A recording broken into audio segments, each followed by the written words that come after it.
Hey, Seka! Norby Seka, you're back finally! I haven't seen you in like 3 weeks. How you been, bro? I've been just on Twitter a lot lately, and I saw a bunch of leaks, and I was so interested. Oh. So anyways, I really wanted to talk to you about this really cool thing I found. All right, well, I don't really want to talk about leaks. I don't get banned and shit like that. Hello, Norby Seka. British Seka, what the fuck are you doing here? I don't even like you. You're just a jerk. Your theories are mean. You just don't like that I'm right, Norby Seka. Well, anyways, I found something that's really cool for, like, the not leaks. All you have to do is call it a theory, and it's all good. Yeah, it's a theory. Now you're on the right train. You guys are sus as fuck!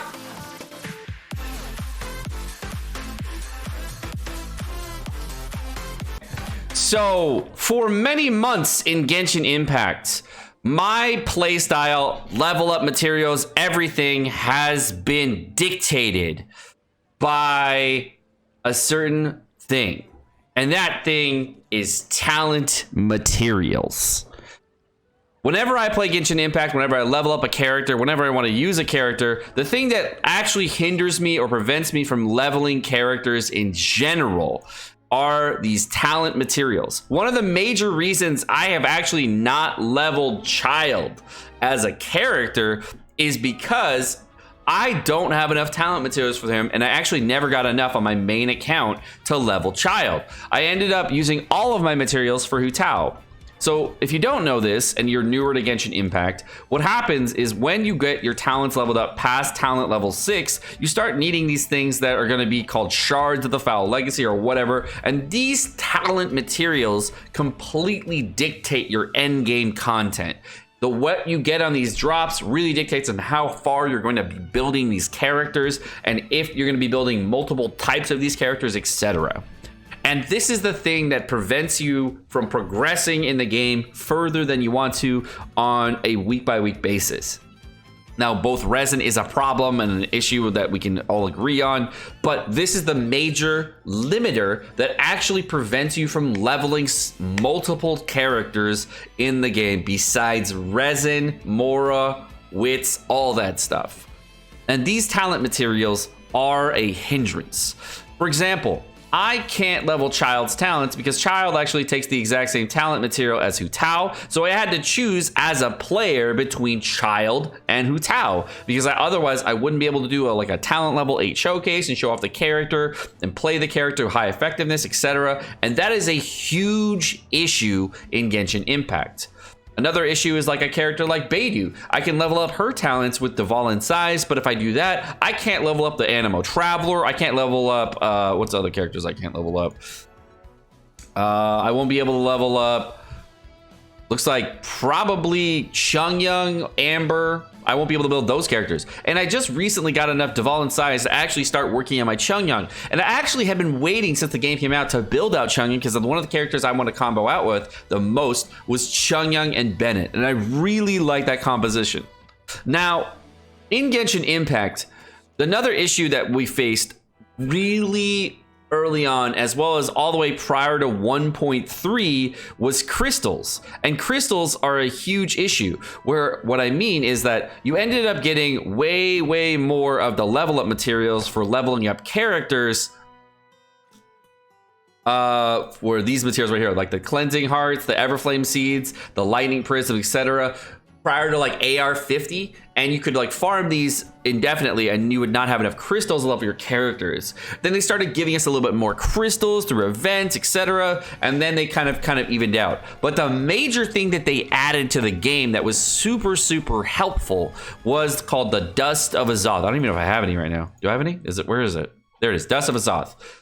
This material is super good. And initially I was like, damn, bro, I hate this pay to win style mechanic. I don't like it. But then when I went to the shop and I actually calculated what it took to make these Dust of Azoths, and I was in the Stardust Exchange, I think it's like, what is it? Like a super low amount, right? There it is, yeah. You get 10 for 5-star glitter. And I was looking at this and it's like, so I get 30 of these for one summon. And I like initially I was like, oh, that's trash. I fucking hate that. But then I thought about it some more. I'm like, the equivalent is 10k Mora, and that's super freaking worth, because you know 10k Mora for like 20 of these, yeah, that's pretty good. It's pretty good. And then if you're like a major whale, then you like buy these off the set, and this is way better. So the Dust of Azoth is one of the best additions to Genshin Impact, because you can actually transfer crystals from one typing to another, and you can actually use the craft bench to transfer the crystals over from every typing, and the cost is fairly insignificant in comparison to like what you have now. You have to be you know pretty tight on your resources either way, and free-to-play players get enough of this to like transfer for certain characters for however much that they get. However, potentially one of the things that I thought was really interesting in Genshin Impact was there have been some informational processes that have gotten to other people via Twitter that are known as some other thing that starts with an L that potentially could help you with talent materials in 1.5. Potentially. And if that's the case, potentially, as a theory, that's the most important thing about 1.5 if it's, you know, coming out. Because that means that MiHoYo has been listening to our concerns. And I'm excited that MiHoYo has been listening to us. Because if you think about it, the number one problem that free-to-play players face, pay-to-play players face, no matter what kind of player is you're limited on the characters you want to level. I made a video a long time ago about why I dropped Diluc as a character. And the number one reason, if you didn't know why I dropped Diluc as a character, was not because I didn't like Diluc.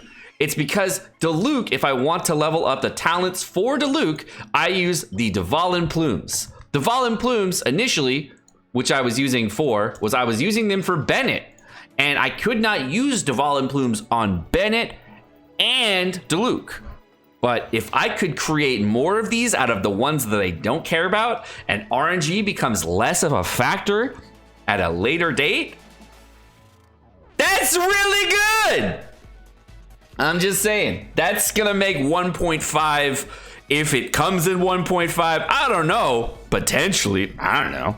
You can go Google leaks if you want to, but it was on Honey Hunter. I don't know. There, like I was just looking at the website. I don't know. I can't even show the website right now because it actually shows the material like on the website now. So I'm like, shit, dude, that's crazy. But yeah, potentially, if there's a material that you could then get that would transfer talent materials from one type to another type, that would be extremely good, and possibly one of the most important features to endgame Genshin, to helping players get the characters they want to level up whenever they want to level up, regardless of RNG, and helps them out a lot. So this is going to be a really nice thing for free-to-play players that say, got a Hu Tao or whatever, and like, dang, I've been farming for weeks and I haven't gotten any shards of the Foul Legacy. I really wanted to level her up, but I can't level her up because I don't have any materials. That would be extremely helpful for those players. I mean, I've been playing the Child Boss every week since launch, and I have like none of these right now. On my free-to-play account, I have a ton of these materials, but then I have actually no materials for Zhao, and I wanted to like level up my Zhao on my free-to-play account, not on this account, and I didn't have any of these left. And I was like, dude, I really want to level up Zhao, but I can't. So it really helps out players that are limited on their character box a lot, because if you're able to level up those talents on those characters, your damage gets boosted on those characters, and you can feel power on those characters that you really want to level up, and you're not limited by your RNG on a week-to-week metric. Unfortunately, though, prototypes are still an issue, so prototype drops still suck dick, and we're probably never going to get increase in prototype drop mats. I made a video about like what would be happening with the Northlander prototypes and stuff like that. Yeah. And oh, somebody actually commented on this boss, and then they also said this is called the Wolf of the North, and I was like, oh yeah, that's pretty funny. That's pretty good. I like that.